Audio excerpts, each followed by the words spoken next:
Okay, if you like Matt's pico de gallo, maybe you'll like Matt's guacamole. I'm assuming you understand the theme now.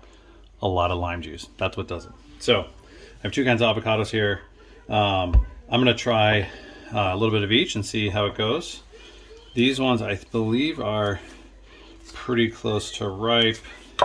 This one might even be like a little bit under. That's what I like to see. I don't like to see a lot of brown. It's actually a little bit soft. You can see I push it in. So I think it's a good time. If you have not used this tool, you can look up on Amazon. I'm sure Target, anybody has it. It's fairly amazing. It's a great way to kind of carve out. This is actually great for slicing if you like eating raw slices in the morning, if you're like my Dominican wife. But this is a great way to really carve it out. I mean, for centuries, people have been using spoons. So let's be clear. But this is one of my favorites. It's got a metal thing here. You can pull it out. Again, the compo method is using a knife. So to each their own. But what I love is it carves these perfect slices, which, you know, you can see like in a restaurant. That's what it looks really cool. So you could do that too. But basically just want to carve out as much good stuff as I can without getting the peel. That one looks pretty good right there. That's a good amount, probably just for a taco night. I could stop here. So I will, I think we'll take a look at one of these guys real quick. Let's just see how this guy's doing. This guy feels a little overdone, which might be educational. Yeah, so this is classic when you buy from a grocery store. They're always too hard, but then if you wait too long, then you start getting this. So some of this is salvageable. I can kind of dig in here and at least get pieces of it. You can see it's a little bit brown, but it's not too bad. I can kind of chip my way in, but at some point, like, there's not a lot of greatness here. So this is one of the struggles, at least for me around Boston area, is finding good avocados that are ready to go. When I'm in the DR, I can go out in the morning and find a guy on the side of the street selling avocados that are ready that day. So you can have tacos every day in the DR, but in Boston, you kind of have to plan 4 days in advance.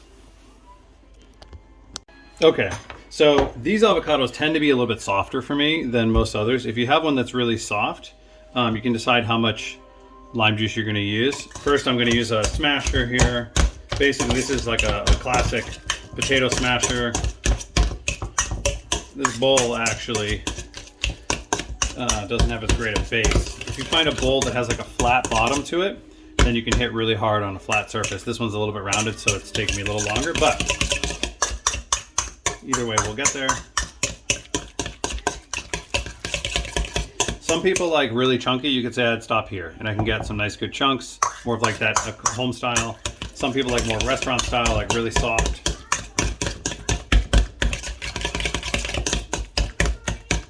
So I think avocado is like a to each their own type of method. So next we'll add in the lime and salt. Okay, so here again, same thing. We're gonna do more probably salt than you feel is comfortable. A little more. And same with the lime. I pre-cut some limes here. The lime, you got to be careful because if you put too much lime, it can actually turn your guacamole soupy.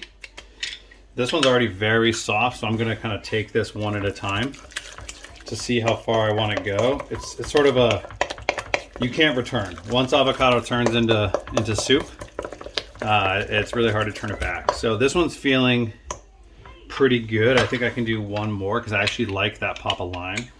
I can do one more and let it sit.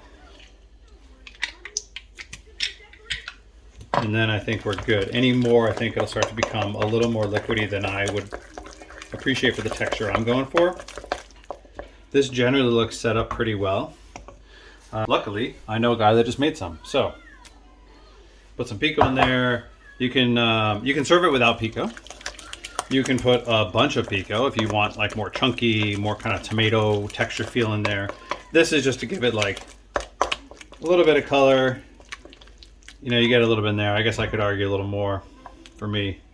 It also makes for a nice garnish at the end to share. I think this is kind of good enough for me. It also adds a little bit of that more limey texture because the pico's been sitting in lime for a lot longer. So we're basically ready to serve here. Okay, so now our guacamole's done. I have my my guacamole that I apparently painted in 2014 ml, and I tried to make it look like the inside of an avocado. TBD how well I did, but it's a fun bowl. So avocado, as you know, has a lot of natural oil, so it really comes off pan super easy. I like using a spatula, kind of let it get in there. It's almost like you're dealing with a cake batter at this point. And then you get a nice clean bowl. Finger looking good, I guess. We don't know avocado left behind. That's it. And then if you want to do a little extra pico on top, and perhaps to prove the point, you know, you put real cilantro in there. And that's it. There is your guacamole that goes with your amazing pico de gallo.